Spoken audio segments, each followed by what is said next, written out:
Hi friends, இன்றைக்கி நம்ம ஒரு சூப்பரான அதே சமயம் சிம்பிளாக டேஸ்டியாக இருக்கக்கூடிய ஒரு ரெசிபி பார்க்க போகிறோம். அது என்னென்னு பார்த்தீங்கன்னா, அரிசியை வச்சு இனிப்பு அப்பம் செய்ய போகிறோம். இந்த ரெசிபி யார் யாருக்கெல்லாம் பிடிக்கும், யார் யாரெல்லாம் சாப்பிட்ருக்கீங்க, இன்னுமா யார் யாரெல்லாம் இதை சாப்பிடலையோ அவங்களாம் இந்த வீடியோவை பார்த்துட்டு செஞ்சு சாப்பிட்டு பாருங்கள். இந்த வீடியோ பிடிச்சிருந்தால் லைக் பண்ணி ஷேர் பண்ணுங்கள், சப்ஸ்கிரைப் பண்ணுங்கள். இப்போ வாங்க வீடியோக்குள்ளே போகலாம். பச்சரிசி 1 கப் அளவுக்கு எடுக்கிறேன். இது ஒரு 150 கிராமுக்கு இருக்கும். இதை ஒரு பாத்திரத்தில் சேர்த்துக்கலாம். இதுக்கு நான் உளுத்தம்பருப்பு 2 ஸ்பூன் எடுத்துக்கிறேன்.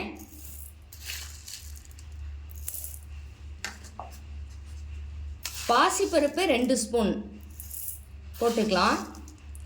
போட்டுட்டு இது 2 முறை தண்ணி ஊற்றி வாஷ் பண்ணி எடுத்துக்கலாம்.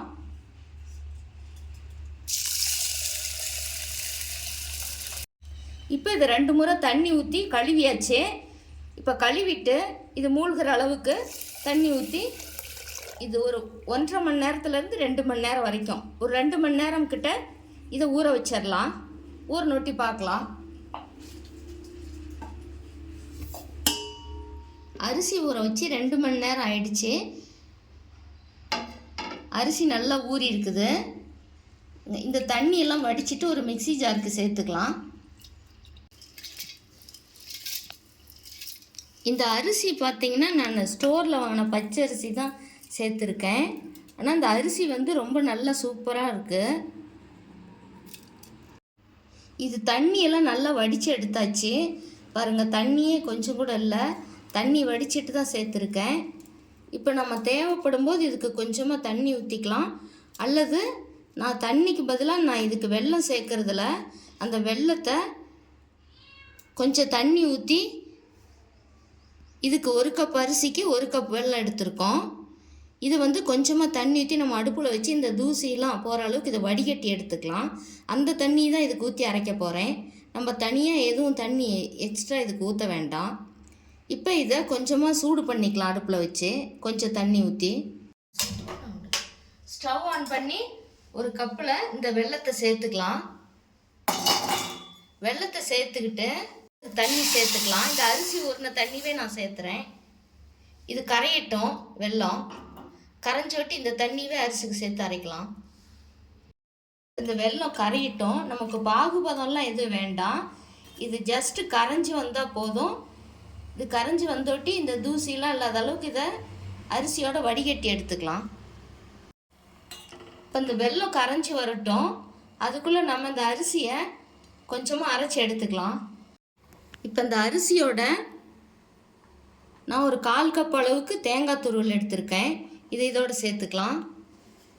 சேர்த்துட்டு நான் ஏலக்காய் தூளுக்கு பதிலாக ஒயிட் சுகரில் ஏலக்காயை போட்டு பொடி பண்ணி வச்சுருக்கேன். இதையும் இதோடு சேர்த்துக்கலாம்.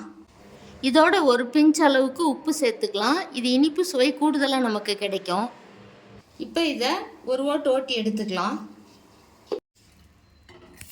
இப்போ இந்த வெல்லம்லாம் கரைஞ்சி வந்துடுச்சு பாருங்கள். ரொம்ப நமக்கு பாகுபதம் வேண்டாம், ஜஸ்ட்டு கரைஞ்சி வந்தால் போதும். 1/4 டம்ளர் வெள்ளை கரைசல் இருக்குது. இப்போ அரிசியை இந்த அளவுக்கு ஒரு ஓட்டி எடுத்தாச்சு.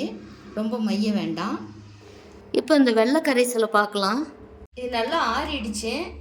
இப்போ இது தூசி போக இதை வடிகட்டி எடுத்துக்கலாம். இந்த அரிசியில் இப்போ இதை அரைச்சி எடுத்தாச்சு. இப்போ பாருங்கள், நம்ம வெள்ளை கரைசல் எல்லாம் இதில் சேர்த்தணும். எக்ஸ்ட்ரா தண்ணி எதுவும் சேர்த்தலை. மாவு நமக்கு தோசை மாவு பதத்துக்கு இருக்கணும். இப்போ இதை நல்லா நைஸாக அரைச்சி எடுத்தாச்சு. இப்போ இதுக்கு ஒரு பிஞ்ச் அளவு சோடாப்பு சேர்த்துக்கலாம். இது சோடாப்பு ஆப்ஷனல் தான், நம்ம போடாமையும் செய்யலாம். சோடாப்பு சேர்த்தும் பொழுது ரொம்ப சாஃப்ட்னஸ்ஸும் உப்பி வரும். இல்லைன்னாலும் நமக்கு உள்ளே சாஃப்டாக வரும். தேங்காய் சேர்த்துருக்கோம், மேலே கிறிஸ்பியாக இருக்கும். நீங்கள் போடாமலே செய்யலாம், நான் கொஞ்சம் போட்டிருக்கேன். இப்போ வடசட்டி வச்சு வடசட்டி காஞ்சதும் எண்ணெய் ஊற்றிக்கலாம். எண்ணெய் ஊற்றி இந்த எண்ணெய் நல்லா காயணும். அதே சமயம் நம்ம ஸ்டவ்வை லோ ஃப்ளேமில் வச்சுக்கணும். ஸ்டவ் ஹை ஃப்ளேமில் வச்சோமா நம்ம அந்த அப்பம் மேலே செவந்துடும், உள்ளே வேகாமல் இருக்கும். அதனால் ஸ்டவ் லோ ஃப்ளேமில் வச்சு தான் ஊற்றணும். இப்போ இந்த மாவை நல்லா கரைச்சிக்கலாம். இதுக்கு நான் சின்ன குழிக்கரண்டியாக எடுத்திருக்கேன். இந்த கரண்டிலேயே மாவை நல்லா கரைச்சிக்கிட்டு அந்த கரண்டியில் தான் ஒவ்வொன்றா ஊற்றி எடுக்க போகிறேன். இப்போ மாவு நல்லா கரைச்சாச்சு. இப்போ ஸ்டவ் ஆன் பண்ணி வடசட்டி வச்சுக்கலாம். எண்ணெய் நல்லா காஞ்சிருச்சு. நம்ம ஸ்டவ்வை லோ ஃப்ளேமில் தான் வச்சுருக்கோம். ஏன்னா ஹை ஃப்ளேமில் இருந்தால் நமக்கு வந்து அப்போ டக்குன்னு செவந்துடும், உள்ள மாவாக இருக்கும். ஸ்டவ் லோ ஃப்ளேம்லேயே வச்சுக்கணும். அதே சமயம் எண்ணெய் நல்லா காயணும். இப்போ பாருங்கள், எண்ணெய் நல்லா காஞ்சிருச்சு.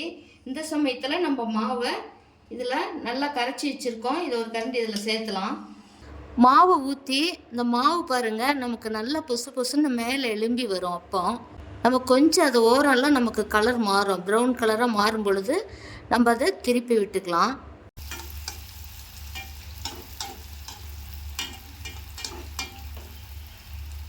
இப்போ அது ஓரங்களெல்லாம் பாருங்கள் ப்ரௌன் கலராக ஆயிடுச்சு. இந்த சமயத்தில் நம்ம திருப்பி போட்டுக்கலாம்.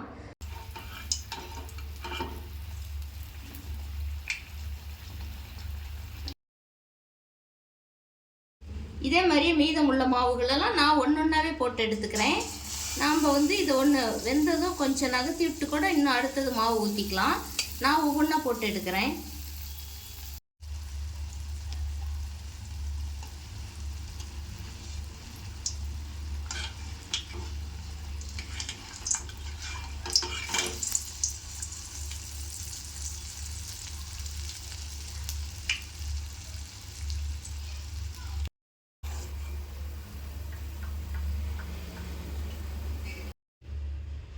இப்போ எல்லாம் செஞ்சு வச்சு பாருங்கள். அரிசியில் பச்சரிசி மாவு வச்சு இனிப்பு அப்பம் சூப்பராக ரெடி ஆகிடுச்சு.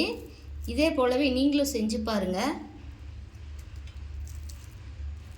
இது நான் 150 கிராம் பச்சரிசி மாவில் பச்சரிசி அரைச்சி அதில் நமக்கு ஒரு 10 அப்பம் கிடச்சிருக்கு. இது ரொம்பவே சாஃப்டாக இருக்கும்.